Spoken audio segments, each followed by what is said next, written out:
하나님의 말씀 구약 성경 632페이지 역대기 상서 14장 8절에서 17절까지의 말씀입니다. 구약 성경 632페이지 역대상 14장 8절에서 17절까지의 말씀. 찾으셨으면 우리 8절부터 17절까지 같이 읽겠습니다. 시작. 다윗이 기름 부음을 받아 온 이스라엘의 왕이 되었다 함을 블레셋 사람들이 듣고 모든 블레셋 사람들이 다윗을 찾으러 올라오매 다윗이 듣고 대항하러 나갔으나 블레셋 사람들이 이미 이르러 르바임 골짜기로 쳐들어온지라. 다윗이 하나님께 물어 이르되 내가 블레셋 사람들을 치러 올라가리이까 주께서 그들을 내 손에 넘기시겠나이까 하니 여호와께서 그에게 이르시되 올라가라 내가 그들을 네 손에 넘기리라 하신지라. 이에 무리가 바알 브라심으로 올라갔더니 다윗이 거기서 그들을 치고 다윗이 이르되 하나님이 물을 쪼갰같이 내 손으로 내 대적을 흩으셨다 하므로 그곳 이름을 바알 브라심이라 부르니라. 블레셋 사람이 그들의 우상을 그곳에 버렸으므로 다윗이 명령하여 불에 사르니라. 블레셋 사람들이 다시 골짜기를 침범한지라. 다윗이 또 하나님께 묻자온데 하나님이 이르시되 마주 올라가지 말고 그들 뒤로 돌아 뽕나무 숲을 맞은편에서 그들을 기습하되 뽕나무 꼭대기에서 걸음 걷는 소리가 들리거든 곧 나가서 싸우라. 너보다 하나님이 앞서 나아가서 블레셋 사람들의 군대를 치리라 하신지라. 이에 다윗이 하나님의 명령대로 행하여 블레셋 사람들의 군대를 쳐서 기브온에서부터 게셀까지 이르렀더니 다윗의 명성이 온 세상에 퍼졌고 여호와께서 모든 이방 민족으로 그를 두려워하게 하셨더라. 하나님의 말씀입니다. 아멘. 역대기 상서 14장은 13장의 내용과 15장의 내용 그 사이에 있죠. 13장 내용은 뭐냐 하면 다윗이 법궤를 예루살렘으로 옮기려고 했어요. 그런데 하나님의 방법대로 옮기지 못했기 때문에 웃사라는 다윗의 신하가 죽죠. 그리고 이제 15장에 가면 다윗이 레위 사람들에게 물어서 법궤를 옮길 때에는 수레에 놓고 옮기는 것이 아니고 반드시 사람이 어깨에 짊어져야 된다 하는 것을 알고 이제 역대기 상서 15장에는 그 방법으로 이제 법궤를 옮겨서 예루살렘에 안치를 하게 됩니다. 근데 오늘 14장은 그 중간에 이제 삽입된 내용인데 두 가지 내용이 있어요. 첫째는 다윗이 두로왕 히람의 도움을 받아서 다윗 궁전을 완성을 했다 하는 내용과 오늘 우리가 읽은 부분은 이제 다윗이 블레셋과 싸운 내용이에요. 다윗과 블레셋의 관계는 참 재미있어요. 어떻게 보면 그 애증의 관계가 반복이 됩니다. 다윗이 맨 처음에 그 국민적인 영웅이 되었던 계기가 뭡니까? 사울 왕이 블레셋하고 싸우는데 이 골리앗이라는 이 거인 때문에 벌벌벌 떨면서 아무 일도 못 하잖아요. 그러니까 다윗이 그때 그 전쟁터에 우연히 갔다가 골리앗을 물리치죠. 이것이 다윗이 이제 이스라엘 사람들에게 이름이 알려진 계기가 됐어요. 근데 블레셋 사람들의 입장에서 보면 다윗이 어떤 존재예요? 철천지 원수죠. 자기들의 그 위대한 장수 블레셋을 물리쳤으니까 이스라엘 입장에서는 영웅이었지만 블레셋 입장에서는 원수였다고요. 근데 나중에 다윗이 그 사울 왕에게 쫓기게 되죠. 그래서 어디로 도망을 가게 되냐 하면 블레셋으로 도망을 가요. 근데 그때 블레셋 사람들이 다윗을 죽이지 않습니다. 다윗이 이용 가치가 있겠다 하는 것을 알아요. 왜냐하면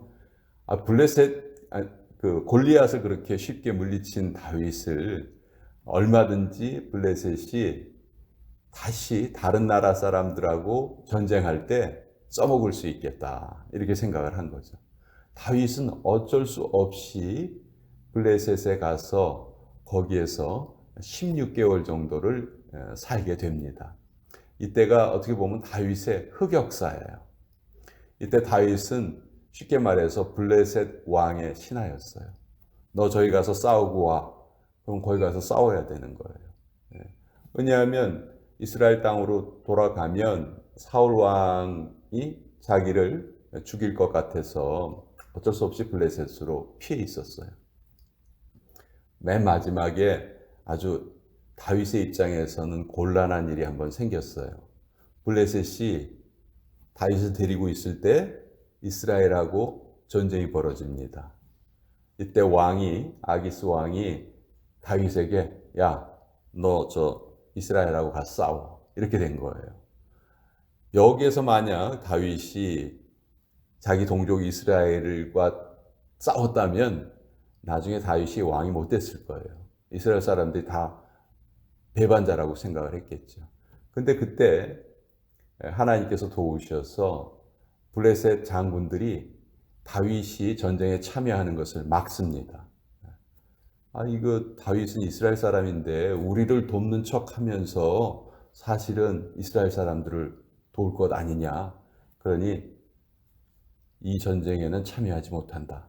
그래서 다윗이 그때 전쟁에 가지 않았어요. 아주 어떻게 보면 하나님의 은혜죠. 그리고 이제 사울 왕이 죽고 나서 다윗은 다시 이스라엘로 돌아간 거예요. 근데 블레셋과 이스라엘의 관계는 우리가 성경을 통해서 잘 알고 있지만 계속해서 영토 분쟁이 있었거든요. 다윗이 왕이 된 이후에 블레셋이 또 이스라엘을 쳐들어옵니다. 근데 이때 다윗이 이 블레셋을 완전히 정복을 해버려요. 그래서 다윗왕 이후로는 블레셋이 이스라엘을 쳐들어오고 하는 그런 내용이 없어요. 그러니까 그만큼 좀 큰 문제거리였는데 다윗이 이것을 해결을 합니다. 근데 다윗이 해결을 하는 방법이 뭐냐 하면 10절에 잘 나와 있어요. 다윗이 하나님께 물어 이르되. 다윗은 전쟁을 할 때요 늘 하나님께 먼저 여쭤봅니다. 이 역대기서를 읽다 보면 하나님께 물었다라는 표현이 한 20차례 나와요. 그러니까 어떻게 보면 역대기의 가장 중요한 주제 중에 하나예요. 하나님께 묻고 일을 하는가? 어떤 일을 할 때 하나님께 묻는가? 다윗의 입장에서는 전쟁을 하기 전에 하나님께 여쭤본 것이고 또 이것을 우리의 삶에 적용하면은 우리가 일상생활을 해 나가면서 늘 하나님께 묻고 그 일을 진행해야 한다 하는 것을 알려주시는 거죠. 그래서 사울 왕을 설명할 때는 무슨 표현이 자주 나오냐면 여호와께 묻지 아니하였더라. 반면에 다윗은 하나님께 물었더라. 이것이 역대기를 통해서 우리에게 주시는 교훈이에요. 하나님께 여쭤보고 하나님이 오케이 하시면 다윗은 이제 전쟁을 했어요. 또 하나님께서 아주 무슨 작전 참모인 것처럼 세세하게 작전을 알려주시기도 해요. 두 번째 전쟁에서는 뽕나무 꼭대기에서 걸음 걷는 소리가 들리면 그때 나가서 싸워라. 그때 기습을 해라. 이게 어떤 소리인지 모르지만 하여튼 이상한 어떤 소리를 하나님께서 들려주셨겠죠. 그리고 이제 다윗이 이런 전쟁에서 다 이기게 됩니다. 그랬더니 이제 17절에 다윗의 명성이 온 세상에 퍼졌고 여호와께서 모든 이방 민족으로 그를 두려워하게 하셨더라.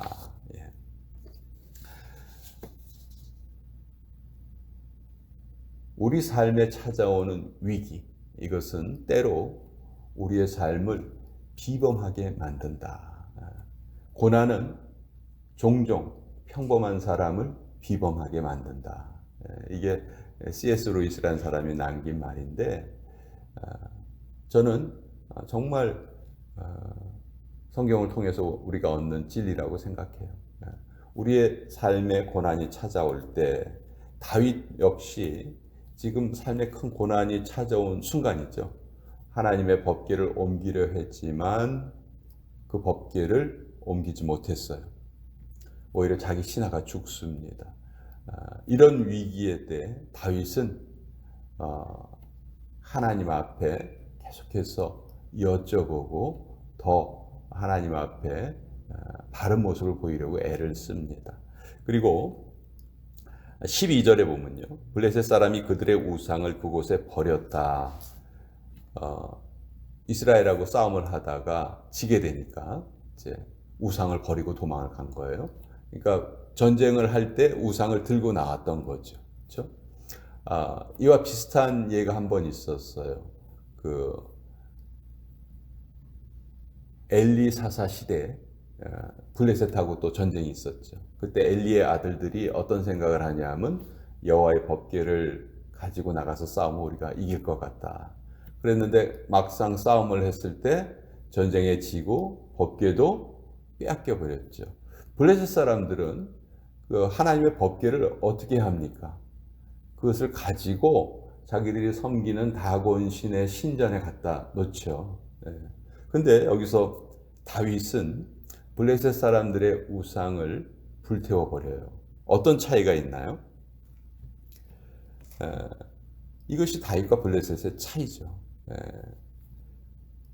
다윗은 쓸데없는 우상은 그냥 그 자리에서 불태워 버립니다. 근데 블레셋 사람들은 이거 뭐 나중에 뭐 쓸데가 있겠구나 하고 이제 또 가지고 가는 거죠.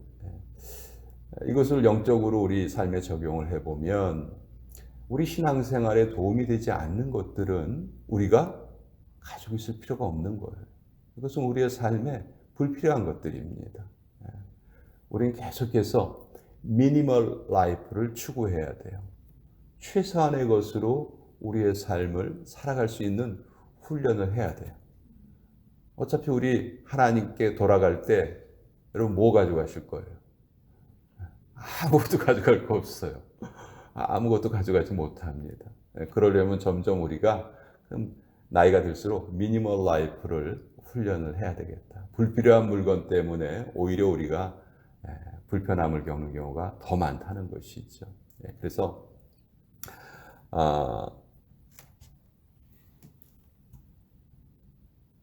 다시 한번 말씀을 드리지만 버리고 갈 수 있는 하나님은 참 하나님이 아니다. 우리가 코로나 때문에 지금 하나님 섬기는 것이 약해지고 또 코로나 때문에 하나님을 떠나게 된다면 그 사람이 섬겼던 하나님은 참 하나님이 아니었던 것이죠.